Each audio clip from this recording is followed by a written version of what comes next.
Amos Tate fixed a stranger's motorcycle for free one rainy night, and then he forgot he'd ever done it. That's the truth of it. It was a small thing.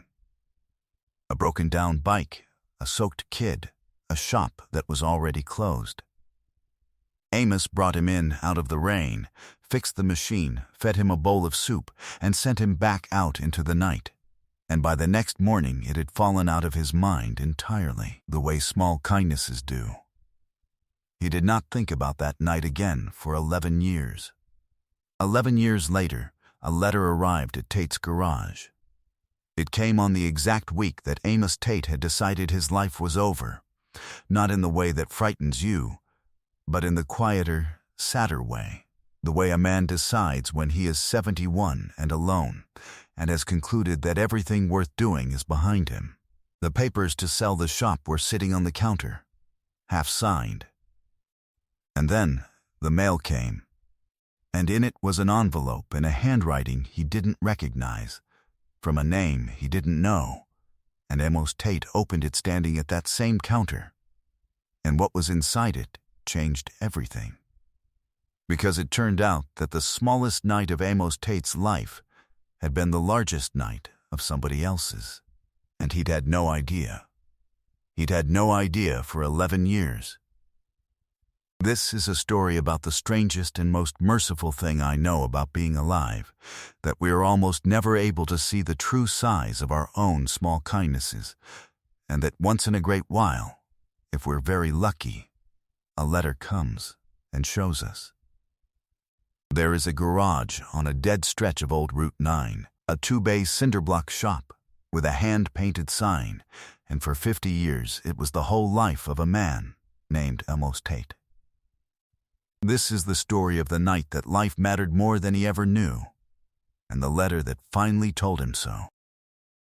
To understand the letter, you have to understand the man who read it, and the smallness his life had shrunk to by the time it came.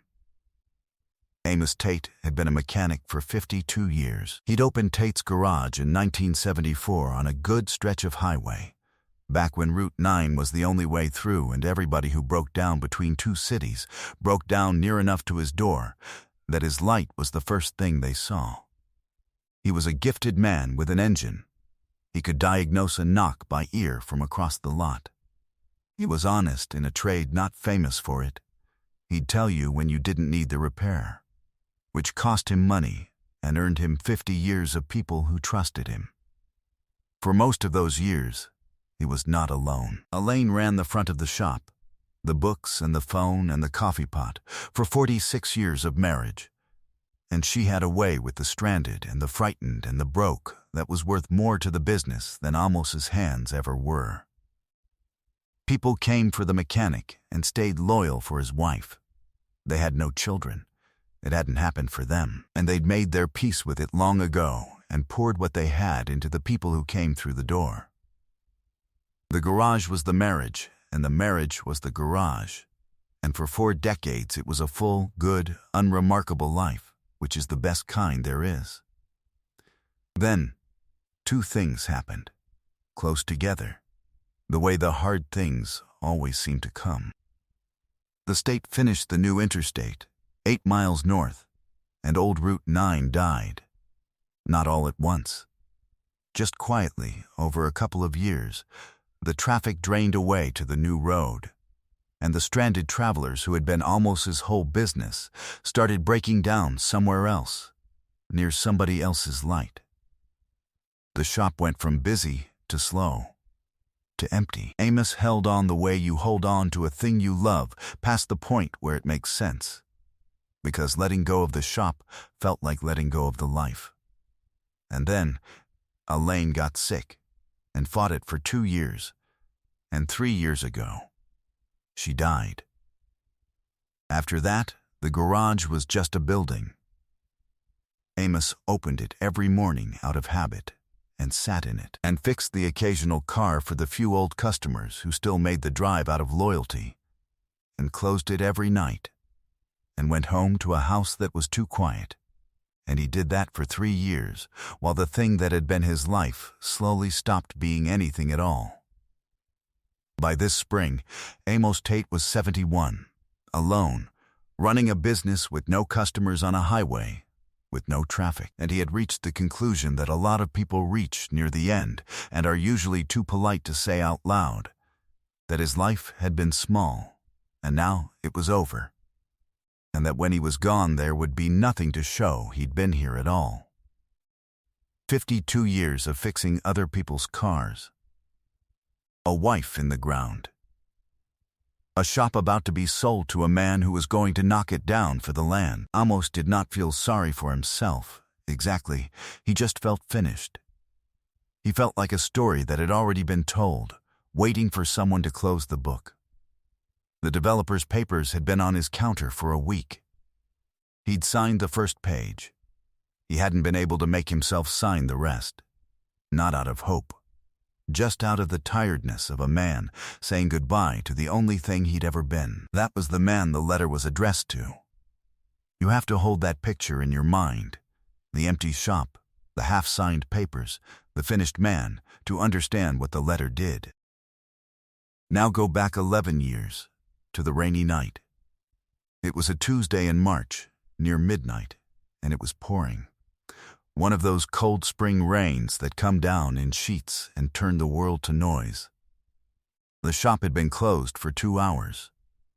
Elaine was still alive then, those were the good years, before any of it. Amos was doing the books at the counter, about to lock up and go home. When he heard it over the rain, a motorcycle engine, coughing, sputtering, dying. And then, not an engine at all. Just the rain. He looked out the window and saw, under the one streetlight in the lot, a kid pushing a broken-down bike through the downpour, soaked to the bone, everything he owned strapped to the back of the machine in garbage bags gone dark with water. A different man, at midnight, closed up, tired, would have turned off the light and gone home. Amos unlocked the door. "Bring it in out of the rain," he called. "Come on. You're drowning out there." The kid's name was Cody. He was 19, though he looked younger and older at the same time, the way kids do when life has gotten to them early. He pushed the bike into the dry bay, dripping, shaking with cold, and he wouldn't quite meet Amos's eyes, and he said the thing that Amos would remember, years later, when he understood what it had really meant. "I can't pay you," Cody said. I've got maybe $11. I'll figure it out. I shouldn't have stopped. I'll push it somewhere." "Push it where?" Amos said. "It's midnight and it's raining sideways, and there's nothing between here and 40 miles of nothing. Sit down. Let me look at it." He looked at it. It didn't take him long, a fouled fuel line, a bad connection, an hour's work. Nothing serious. But while he worked, Amos Tate did the thing that 50 years behind that counter had taught him to do, which was pay attention to the person and not just the machine. And what he saw in the set of that kid's shoulders and the garbage bags full of everything he owned and the way he flinched at kindness like it was a thing he didn't trust was a young man in very serious trouble. Not engine trouble. The other kind, the kind that Amos had seen come through his door at midnight 100 times over 50 years, and had learned to recognize without a word being said. He didn't pry. That was Amos's way. He just kept working, and after a while he said, "Easy," not looking up. "Where you headed, son?" And Cody was quiet for a long moment, and then he said, in a voice that was trying very hard to sound like it didn't matter, "Nowhere. Really, just away." And Amos understood. He finished the bike. And then, instead of sending the kid back out into the rain, he did 3 more things, and he did them so casually that Cody almost didn't notice they were happening. He heated up a bowl of the soup Elaine had sent with him for dinner. Her recipe. The good one. And he set it in front of the kid like it was nothing, like he'd made too much, and he watched a 19-year-old who was pretending not to be starving eat 2 bowls of it. Then he went to his toolbox, and he took out an old, worn wrench, his own father's wrench, 50 years in his hand, and he pressed it into Cody's palm. "Every man ought to have one good tool," Amos said. "That one's been fixing things since before you were born. It knows how. You keep it." He held the kid's eyes for a second. "And you remember that somebody handed it to you, because he figured you were worth fixing up too, all right? That part's important." And the third thing. When Cody, overwhelmed and not able to say much, wheeled the running bike back toward the door, Amos said one more thing, and it was the thing that 11 years later would be in a letter. "Listen, I don't know what you're riding away from, and it's not my business. But I've been on this road 50 years, and I'll tell you something true. The bottom of the hill feels like the end when you're on it. It's not. It's just the part where you find out what you're made of, because there's nowhere left to look but up." He nodded at the road. "My light's always on out here. If you ever break down again, the machine or the man, either one, you come find it. It'll be on."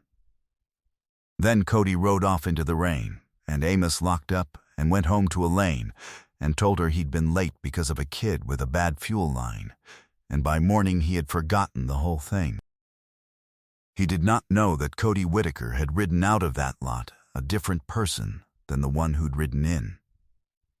He did not know that the boy had come to his door that night having decided, somewhere back down the road, that there was no one left in the whole world who would notice or care if he simply disappeared into it.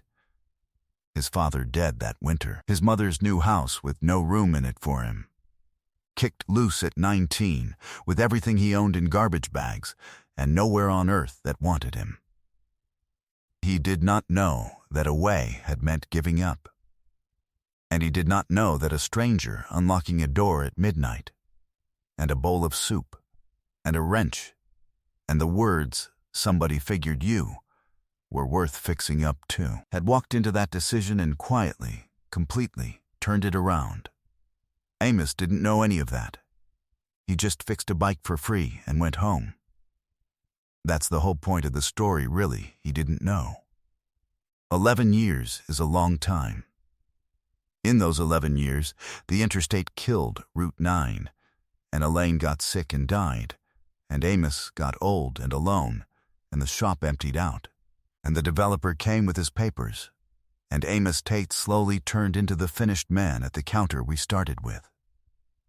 11 years is enough time for a person to forget one rainy night entirely, and to forget, along with it, that he was ever the kind of man whose small kindnesses might matter to anyone. And in those same 11 years, on the other end of a night Amos couldn't remember, Cody Whitaker built a life. It didn't happen fast. But it happened, and it happened the way Amos had promised him it could, from the bottom of the hill, with nowhere to look but up. Cody found work at a motorcycle shop 3 states away, sweeping floors first, then holding wrenches, and it turned out he had a gift for it. Maybe he'd always had it. Or maybe a man had once handed him a wrench and told him he was worth something, and the belief had gone into his hands. He became a mechanic. A good one. He got his own certifications, and then, 7 years in, his own shop, a small one, on a road that still had traffic, with his name over the door. He married a woman named Sarah. They had a son.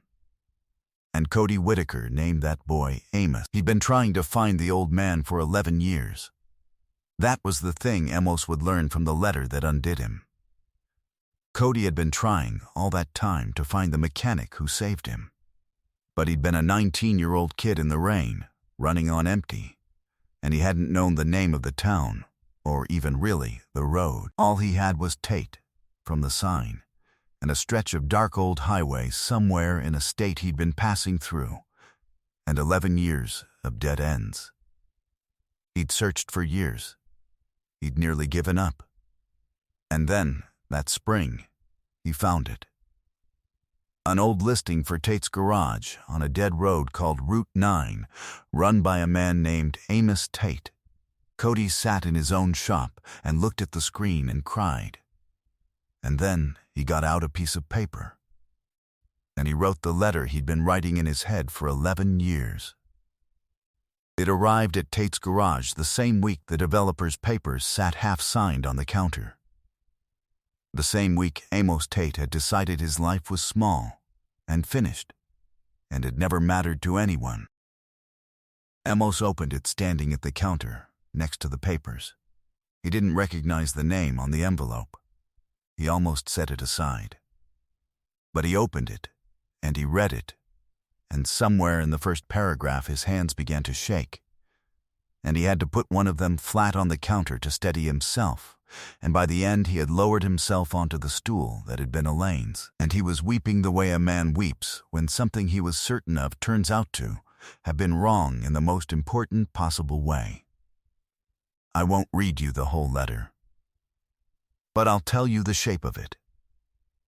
It told him about a rainy Tuesday in March 11 years ago that Amos had forgotten, and Cody never would. It told him what that night had really been, that Cody had come to his door having decided there was no one left who'd notice if he was gone, and that a stranger, unlocking a door and heating up soup and handing him a wrench, had walked into the middle of that and pulled him back from it, and hadn't even known. "You probably don't remember me," the letter said. "You fixed my bike for free, and you gave me your father's wrench, and you told me the bottom of the hill wasn't the end. I have thought about you almost every day for 11 years. You are the reason I am alive, and you never even knew my name." It told him what had grown from that night. The floors swept, the wrenches held, the certifications, the shop with his name on the door. I became a mechanic, because a mechanic was the first person who ever made me feel like I was worth fixing. It told him about Sarah and the boy.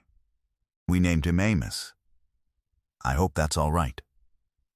I wanted there to be another Amos in the world, in case people ever forget what the first one did. And it told him about the wrench. Cody still had it. It hung on the wall of his shop, over the door, where every new kid who came through could see it. And under it, Cody had painted 4 words, because they were the words that had saved him, and because he had decided to live his whole life by them. My light's always on. Because that was the other thing Cody had built. In his shop, on his road, he kept Amos's promise. He kept his light on for the stranded, the broke, the ones riding away from something at midnight, and he fixed their bikes for free, and he fed them. And he told them the bottom of the hill wasn't the end, and more than once, over the years, he had watched a soaked kid ride off turned around the way he'd been turned around, and he'd thought about an old man on a dead highway who would never know that his one rainy night had become 100 rainy nights, in 100 other lives, going forward and forward and forward. "I've been looking for you for 11 years, the letter ended. "I found you. I would like to come and shake your hand and let you meet the boy who has your name. Please, let me come. There's so much I need to say to you in person, and the most important part is just thank you for unlocking the door." Amos Tate sat on his dead wife's stool in his empty shop, 71 years old, holding a letter that told him the thing he had been certain was false, that his small life had mattered enormously, immeasurably, to a person he had forgotten by morning. And he understood, all at once, that he had almost sold the shop and closed the book on a story he had never once known the real ending to. He did not sign the papers. He picked up the phone. Cody came the following Saturday. He drove 11 hours with Sarah and the boy. Amos was waiting in the lot when the car pulled in, and a man of 30 got out. Amos would not have known him. The soaked kid was long gone, and the two of them stood there for a moment. The old mechanic, and the man he'd saved and forgotten. And then Cody Whitaker crossed the lot and put his arms around Amos Tate, and neither of them said anything for a long, long time, because there was too much and nothing that needed saying. And then a small boy climbed out of the car, 4 years old, and Sarah walked him over, and she crouched down and said, "Baby, this is who you're named after. This is Amos." And little Amos looked up at old Amos and said, "Are you the one who fixes everything?" And Amos Tate, who 3 days earlier had believed his life was over and unremarkable and done, got down on one knee in the lot of his dying shop, in front of a boy who carried his name and could not answer, because he was crying too hard to speak. They stayed the whole weekend, and in the quiet of it, on the second night, sitting in the 2 bays of the old shop with the rain, because it rained that weekend too, the 2 men finally told each other the truth. Cody told him the whole of that night 11 years ago, the parts the kid had been too proud and too broken to say out loud at the time. And then Amos told Cody something he had never told anyone, something he had only fully understood himself while reading the letter.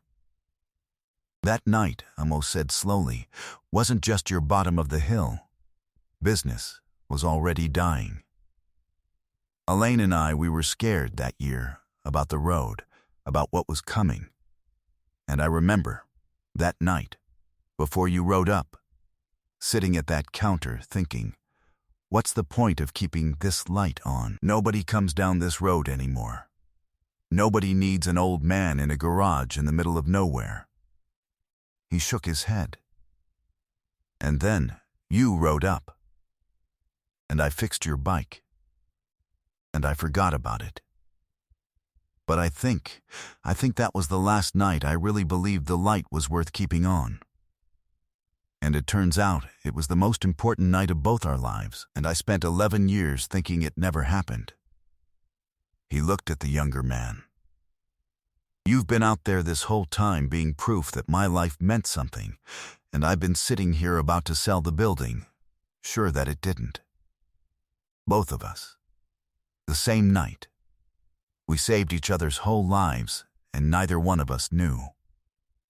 Cody said, "So keep the light on, old man. Come keep it on with me if you have to. But don't you dare turn it off now." Amos didn't. Here is what happened after. Amos Tate never sold the shop. He tore the developer's papers in half and used the back of them to write a work order, which felt, he said, like the most alive thing he'd done in 3 years. He didn't run it alone anymore, though. Cody wouldn't let him. Between the 2 shops, 11 hours apart, they built something. Cody sent Amos the classic bikes, the old machines nobody else could fix, the work that needed a 50-year ear, and Amos sent Cody the overflow and the wisdom. And the 2 garages became, in a quiet way, one thing, with one motto painted over both doors. My light's always on. Amos goes out to Cody's shop 4 times a year now. He is, at 74, the honorary grandfather of a small motorcycle shop 3 states away, and the actual grandfather, in every way that counts, of a boy named Amos who is learning, already, to tell a knock by ear. The old man teaches the young mechanics things they can't get anywhere else.